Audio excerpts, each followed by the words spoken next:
Hey everybody, how's it going out there? This is Big Lair in Jack's Private Coffee Corner. It's a rainy day here, kind of a rainy, gloomy day, although it looks pretty bright behind me in the curtain. So I thought I would spend some time and continue with the reading of the book that I wrote a number of months ago. It's called Emails from a Ninja, My Japanese Father-in-Law's Secret Life. Okay, I've already done two videos. One was the introduction to the book and one was chapter 1, email number 1. And for those of you who aren't familiar with the book, this book covers 2 years worth of emails that my Japanese father-in-law sent to me when I was living in Malaysia. Actually, he sent emails to me for almost 7 years. But in this book, I've only included 2 years worth of the emails, and it's not all of the emails over those 2 years. It's 36 emails from each year. So, not everything, but just some of the good stuff. Of course, it's a lot to translate from Japanese into English, and I tried to pick emails out that, work together, because there are some storylines going through the book, and I wanted to maintain those storylines. Okay, this is chapter 1, this is email 3, and this one is from January 30th, 2011. Okay, let me get to it. Dear Larry, it was nice to talk to you and your family on Skype the other day. I am amazed that we can have a video chat and not have to pay the telephone or internet company any money. Now I understand the power of having an internet connection and Wi-Fi. I hope we can make Skype chats a regular activity.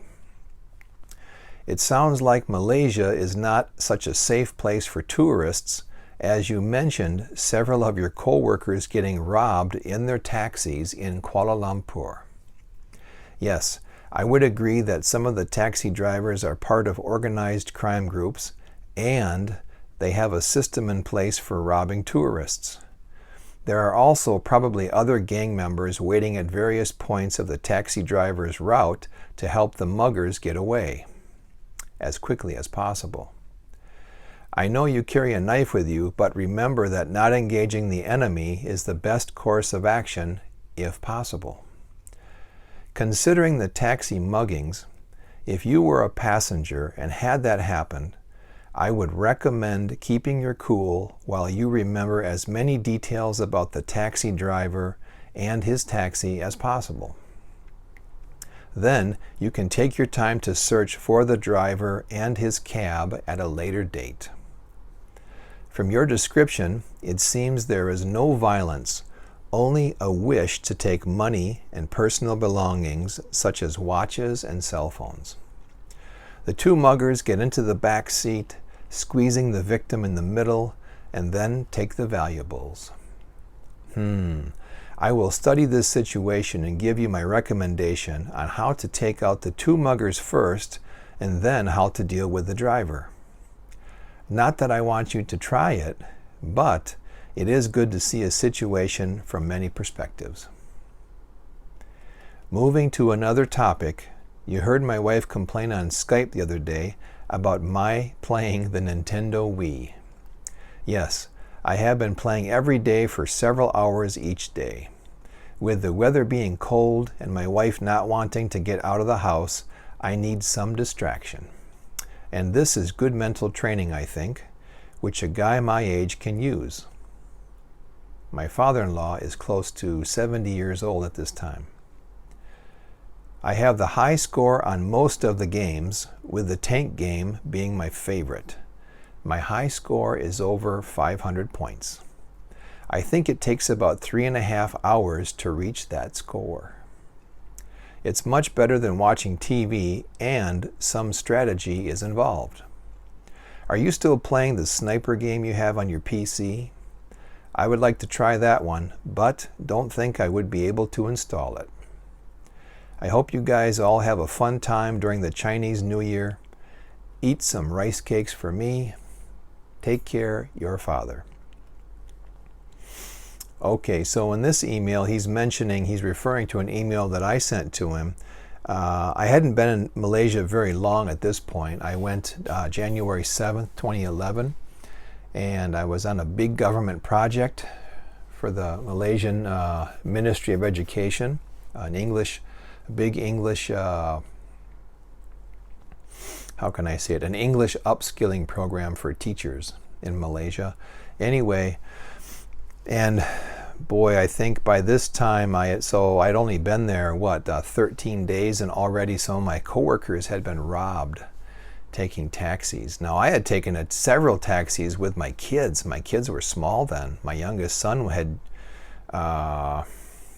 just turned 2 at this time, just turned 2, like a week after we arrived in Malaysia, and everyone got sick, and so I was taking them to a hospital, back and forth, all my kids, and taking taxis, and nothing happened to us, luckily. But some of my coworkers were robbed. They would get squeezed, like they'd get into a taxi and the taxi driver would, happen to stop at an intersection. Doors would open, 2 big guys would get in on each side, and maybe one guy would have a knife and they'd just say, "Give me what you got." People would give everything up. So that's what he's referring to. That's what he's referring to. Malaysia is generally a safe place. I was there for 7 years, and I think it was pretty much a safe place, although, it could be an unsafe place if you project that sort of energy. I was in a few situations where I felt like people were watching me and they were like setting me up for something. I'm very aware of what's going on around me. And so I remember actually being in Indonesia. Well, actually I was in Sabah. Sabah is eastern Malaysia. It's on Borneo Island. Borneo Island, part of Borneo Island is 2 Malaysian states, Sabah and Sarawak, and then the rest is Indonesia. So I was in Sabah, and I was there working with a school. I think I was there for a week, staying at this hotel, and to get to an eating area, I had to kind of walk through this shady area full of all these little tiny shops. And I remember one night, just at dusk, I was walking back to my hotel and took a different route just to see what was down this other street. And I just felt like, oh, there's someone behind me. So I went into a couple stores and I noticed, oh, those guys behind me now are in the store. And I found a back exit in the store, and I jumped out the back exit and got back onto this other street. And by then, 4 guys were behind me. It looked like they were working together, getting close to me, and I was able to get to this other street, and then they just sort of gave up, I think, because this other street was a little bit bigger, had more traffic and more people, and it would have been a much easier place for me to defend myself against 4 attackers than this previous other place.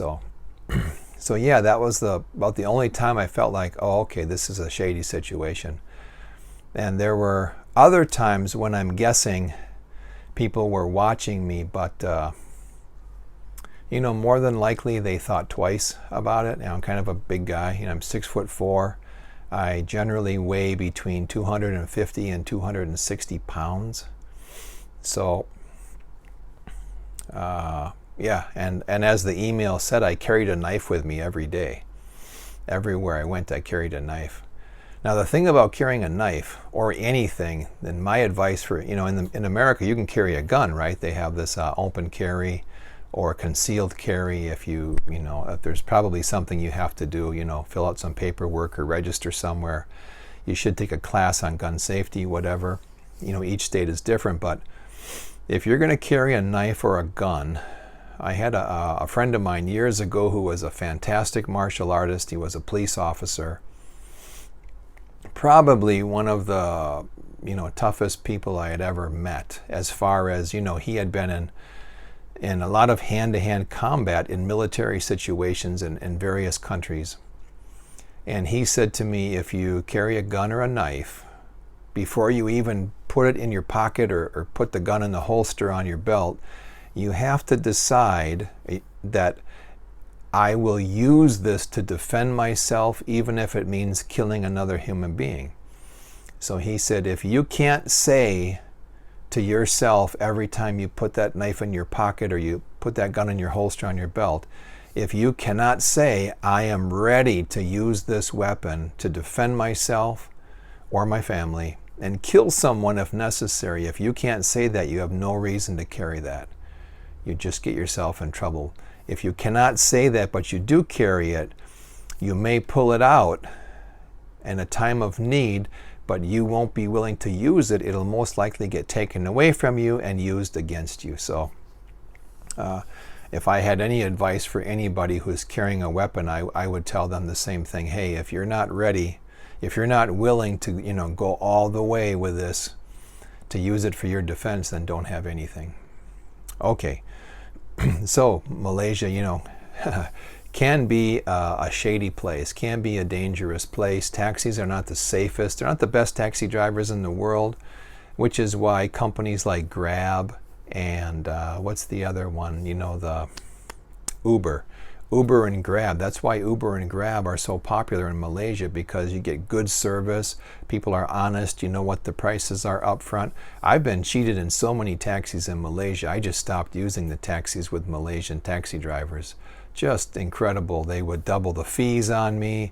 They would, I knew where I was going. I knew all the areas, but there were times where for my job, I just had to take a taxi. And they would take me the wrong way. They would go the roundabout way, and I would say, hey, what are you doing? You're taking the wrong way. No, I know. I say, hey, I live here. I live here, man. So I was cheated a lot in taxis, so just be aware of that. And they love to double the fees on tourists. And then they'll threaten you with calling the police if you don't pay. But actually, they're the ones that would get in trouble for it, which is something most tourists don't understand. So Malaysia is a great country. I had a fantastic time there, wonderful memories, but some parts can be dangerous, If you give off the victim vibe or that you're nervous or fearful, there are predatory criminals who will take advantage of you. So that's what he's referring to in that email. Okay, that's it for this one. I hope you guys enjoyed it.